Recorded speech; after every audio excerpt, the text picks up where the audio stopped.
Welcome to the Middlesex Moment Show. I'm Marlene Olson, and joining me today in the studio is Reid Smalley, Dean of Workforce Development, Continuing Education, and Community Services.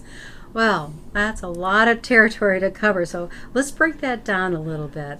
Tell us a little bit about what you do, Reid. Thanks, Marlene. Glad to be here with you today. What we do within our Continuing Education Division is different from what we do with our credit academic programs.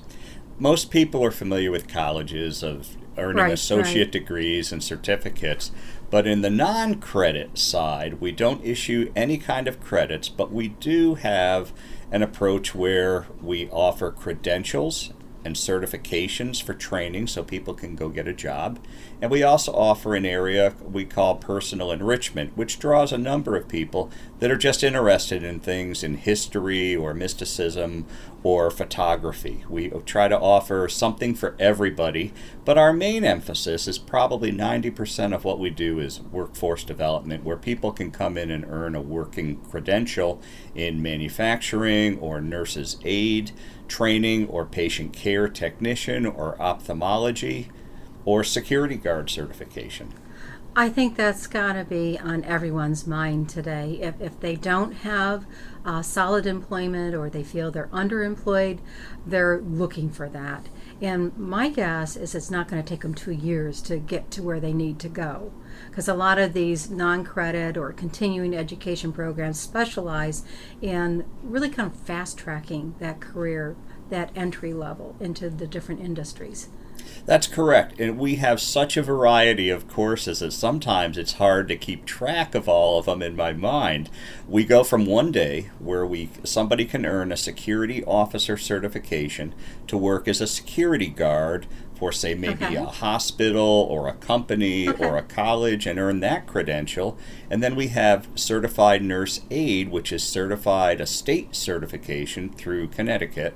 And that's a 2-month, pretty intensive course, which includes lecture and lab and clinical, where students go out to a retirement home or a hospital or another facility and actually do hands-on and learn the program like that. And then they sit at the end of the course for the state exam. And once they pass that, then they will get their certification or are eligible to work as a CNA or certified nurse's aide.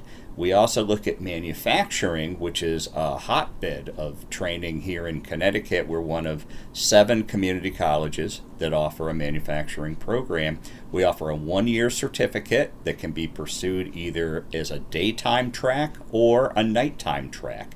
So depending on people's work schedules, they can earn it within 2 semesters, either start in the fall and finish in the spring, or start in the spring and actually finish in the fall. So that's a full year. Hey, whoa. Now, I asked for you to explain all that. That's amazing. When we come back, we're going to talk about these hot ticket or hot jobs here in Connecticut. So we'll be back right after this message. Welcome back to the Middlesex Moment Show.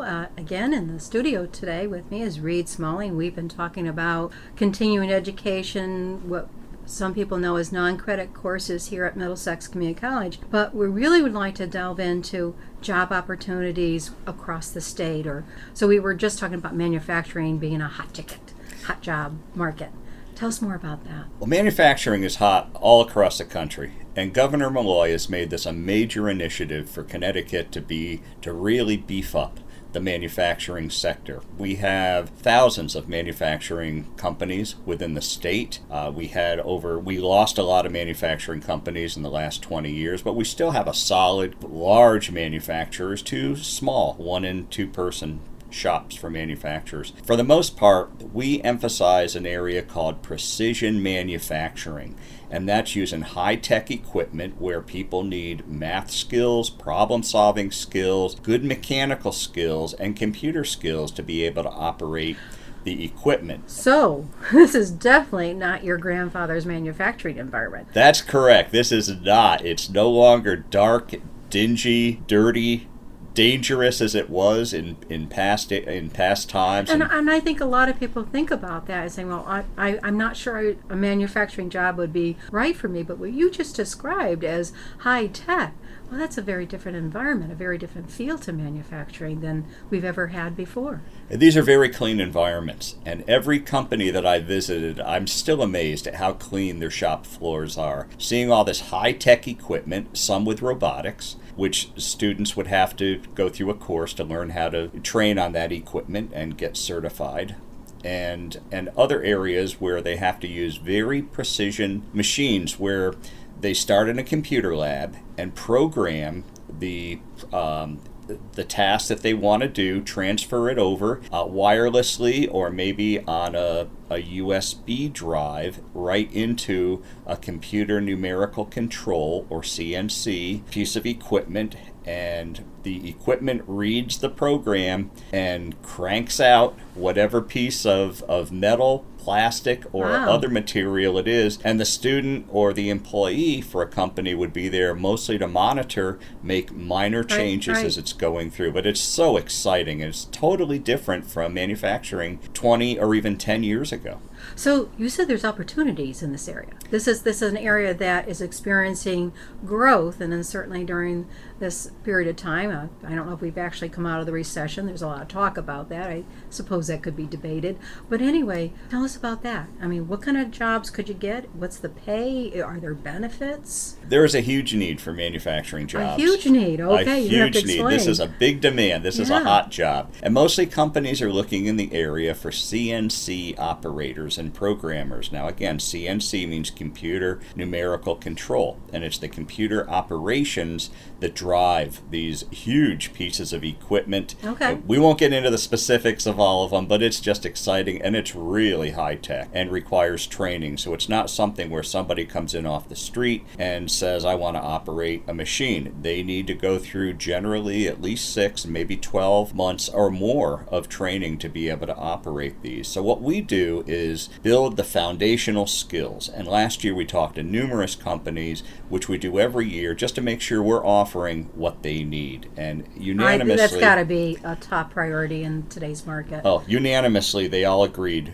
keep doing what you're doing, and we'll help you change the curriculum as needs arise. Okay. But you go into industrial parks, and if you see a sign that says CNC operators needed or now hiring, that's the place to stop, walk in the doors, and fill out an application or whatever process that they do. But this is statewide, and there is a huge need. Also, anyone who's trained, even within the state of Connecticut, within this program, CNC is CNC across the entire nation. If you're moving from one section to another, if you plan to move down south or out west, I'm assuming the certificate would be something that would be just as valuable there.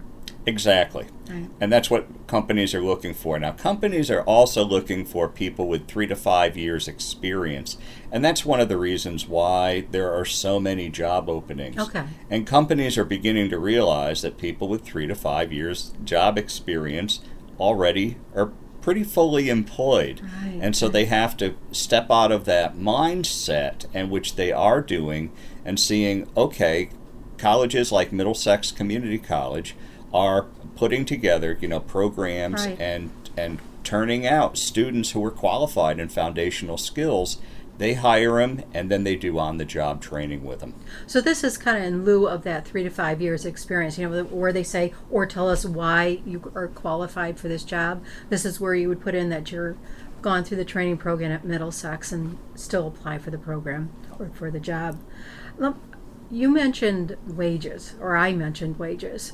I mean, this is one of those jobs that you hear a lot about with livable wage. This is something you could support a family on.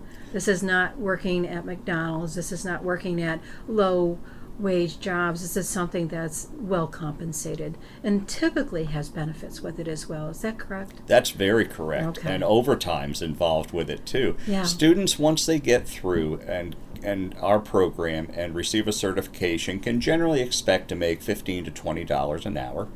in beginning jobs if they're qualified for them. But then there's other manufacturers in the area where people are making $45, $50 an hour for after several years tenure there. Right. And if we offer a 1-year certificate where people can get their foot in the door into basic entry-level jobs. We also offer the credit certificate.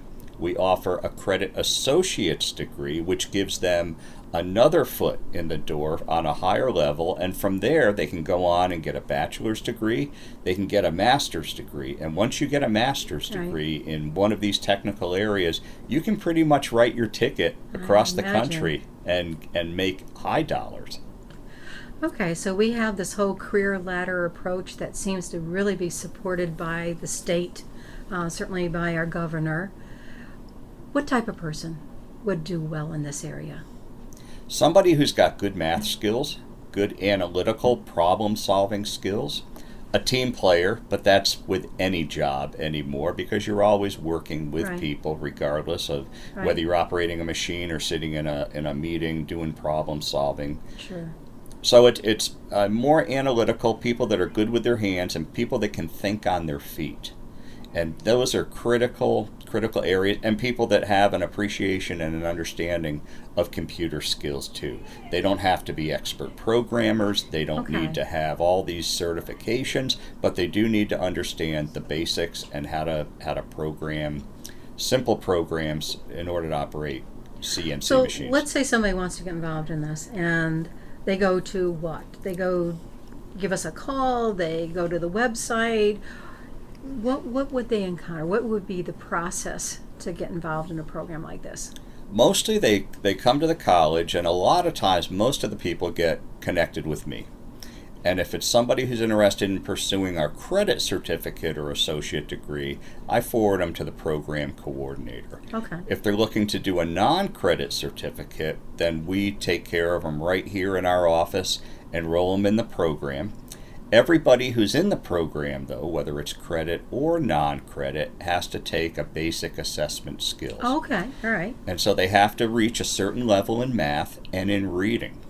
And that's the whole reason for it is because there's a lot of reading with the textbooks. And math skills, they have to be able to show that they can logically think and solve problems. And these are really key skills that they have to have.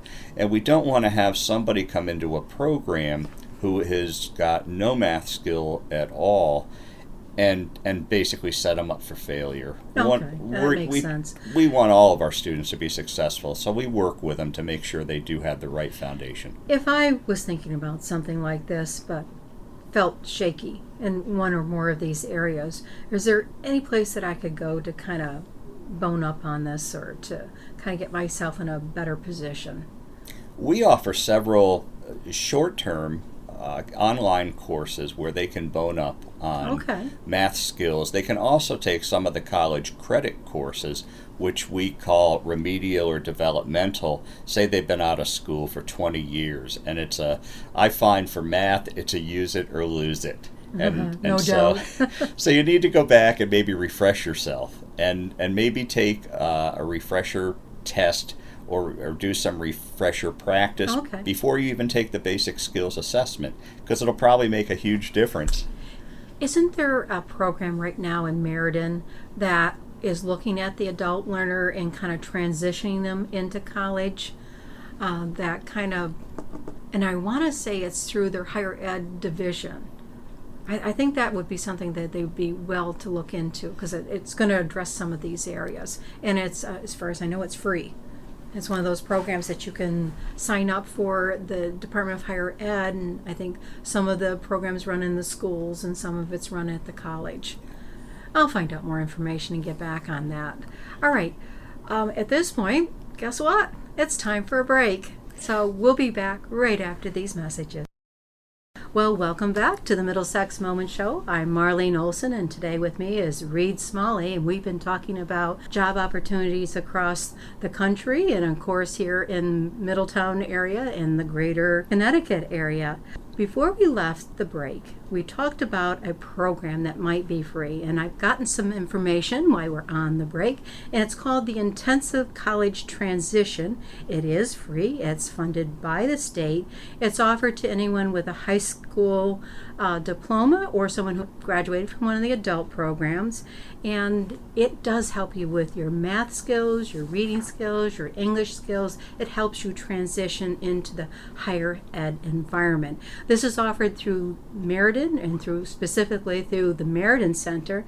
If you'd like more information about this or to see if you're eligible for it, you can call directly to the Meriden Center. It's 238 area code 203. Let me start there. 238-6202. So again, that number is 203-238-6202. Okay, Reid, we were talking a little bit about manufacturing, or maybe a lot about manufacturing, but this kind of switch gears and take a look at other areas that are covered. And specifically, we have allied health programs that are career builders. You can start in on those. We also have programs that can take a look at the skills you already have and build on those. And we do a lot with computers, and I think every once in a while we offer AutoCAD, the next generation. I don't know if we have those coming up this spring, but let's talk a little bit about allied health. Where are we going with that? Well, our biggest area within our continuing education division is allied health. Something like 8 or 9 career training areas, and our largest and most popular one that there's the greatest need for, is our Certified Nurse Aide training program. It's a 2-month program. It involves a lecture, it involves lab, and it involves clinicals where students go out and practice hands-on experiences out in retirement homes and hospitals, those types of facilities. We have a patient care technician program, which we look at it as advanced CNA. Oh, okay. And so in some places we offer the opportunity where people can flow directly with the CNA certification right into the patient care technician program. And it takes about a year to complete, but the prerequisite for the patient care technician is they have to be an active CNA in the state of Connecticut. Now, are these programs offered in a way that's convenient to people who are already in the CNA field? In other words, are they offered in the evenings? Are there daytime classes? Are there choices? Yes, and mostly we offer the patient care technician program in the evening. Okay. When people, once they're done their day job, which the majority of our students are, then they can take the evening patient care technician program. Okay, all right. You mentioned how many areas? 9 areas in allied health? Let's go through a few more of them. See, one of our most popular that filled this semester is our new medical billing and coding certificate. Lots of job in that area. There are a lot of jobs in that area, and we offer an excellent training program for it. We completely revamped it over the summer and actually over the last year to make it up to date, to make sure that the coding software that hospitals and medical facilities are using are basically that we reflect that in our training, so the students get hands-on experience in how to program and how to enter information for doctors' offices and hospitals. I had just finished working the Middlesex Expo that they had at the Crown Plaza in Cromwell, and one of your students, your graduates, came up, and she was so excited when she saw the Middlesex Community College booth. She just had to share with us what a fabulous experience she had with the program, and also that she had sailed right through what sounded like a very difficult certification exam. I think they sit for like 5 or 5.5 hours for the certification on this, and she did very well and is now certified in this field. And she wanted to make sure that I told you how much she appreciated all of the support and the outstanding faculty that you provided in this program. Thank you very much, You're Carly. welcome. It's an excellent program. We get rave reviews from students that have taken courses because our students evaluate every course, and we make sure that we read those and take into account any kinds of suggestions or criticism and try to make it a good experience for everybody. The whole purpose is to make them successful and be able to pass a national exam. And that's a big thing for several of our allied health programs and other programs, is we prepare them to sit for a national test credential. And once they have that credential, they can go almost anywhere in the country that accepts that credential and get a job. Well, that's valuable, very valuable. Not everyone stays in the same state that they were born and raised in. There's a lot of movement. So something like this would transfer well to another area. One of our other most popular programs is our Veterinary Assistant Training Program, and this also offers a certification. It takes the better part of probably 1.5 semesters to complete it. So if somebody started in the fall, they would finish it in February.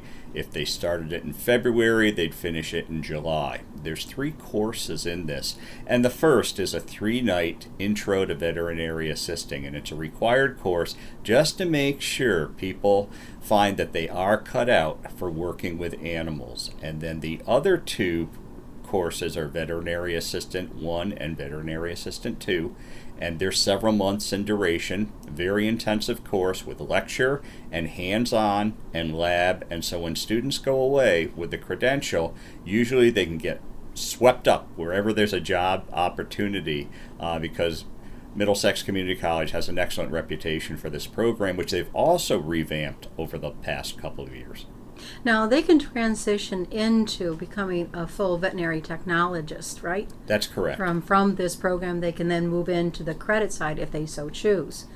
Right? Yeah, this will give them a lot of the groundwork. Right. And in the future, we will be offering a veterinary technology certificate and associate degree program. This sounds interesting from the perspective of someone who's looking at this field. Maybe they're looking at becoming a veterinarian.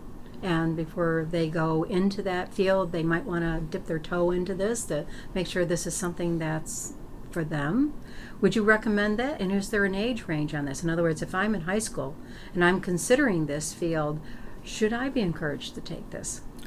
Yes, the minimum age is 16. Okay. And we Right. have So there you go. an introduction to veterinary assistant for high school students, and it's exactly geared for that. Again, it's a 3-night. And they can't get a certification until they do reach a certain age. But this is perfect. If people that are interested in veterinary science, becoming a veterinarian or another animal-related health area, it is a perfect foot in the door. It's very reasonably priced, and people can go in and say, is this career right for me? And if it is, they can just keep going up until right through their Doctor of Veterinary Medicine doctorate degree. I'm a devoted pet owner. I mean, I can't even go into the animal shelters more because I come home with more pets and more little fellows to follow me around in the house. Would this be something that just the avid pet owner, someone who wants to know more about taking care of their friends, would they benefit from this? They would. It's geared for much more than that. It's an actual job training credential that people will try to achieve. And so we have some other opportunities where people can go in and get some basic information on their pets. And there's other programs, but this is a regular job training one. And the lab portions, the clinical, where they go out to different sites, involves small animal like cats and dogs, large animals such as horses, and even exotic species of animals like snakes. No thanks. I do draw the line there. Cats, dogs, birds, fish, you name it. So snakes, I know there's a wonderful following out there and a lot of people love their pets dearly. Not me. Yeah, so this No. so this certificate program is geared specifically for people interested in working in veterinary practices. Okay. All right. Before we go on to some of the other ones, if I was looking at financing my education, can I do it in continuing ed as well? I know you can do it with colleges. There's all kinds of grants. There's the Pell Grant. There's funding available. What are the options open to students who are pursuing it through continuing education? For students pursuing a continuing education certificate, there's a couple different routes where we can call it financial aid. And one of them is contacting the Connecticut Works to see if you're income eligible and eligible in other areas. And if you're interested in any of these programs, and we probably have about 8 programs that are eligible for this program or for financial aid through the Workforce Investment Board or Connecticut Works, where they've approved the program, and if you pass the criteria, you meet the eligibility requirements, then you may be channeled into one of Middlesex Community College's training courses. Another route is, I believe, for 5 or 6 of our programs, anything that's $1,000 or more, there's a payment plan designed for that, and it might be between 3 and 5 payments over the course of a semester, but you have to have the certificate training paid for in full before a certificate is issued to you at the end of the course. Okay. Believe it or not, we're at the end of the show. So, but before I leave our audience, how would people go about finding out more information about the continuing education program here at the college? The easiest way is to go to our website, which is www.mxcc.edu. Look for the tab for Continuing Education Workforce Development, and then click on Non-Credit Courses. And you'll see our new spring 2012 schedule, as well as 2 other past schedules, just to give you an idea of the wide variety of programs that we offer. Dr. Smalley, I want to thank you for being a guest on the show today, and we're at the end of it. So if you'd like to visit the college, we've already heard the website, but let me repeat it. It's mxcc.edu. How easy is that? I'm Marlene Olson. This is the Middlesex Moments Show. Have a good day.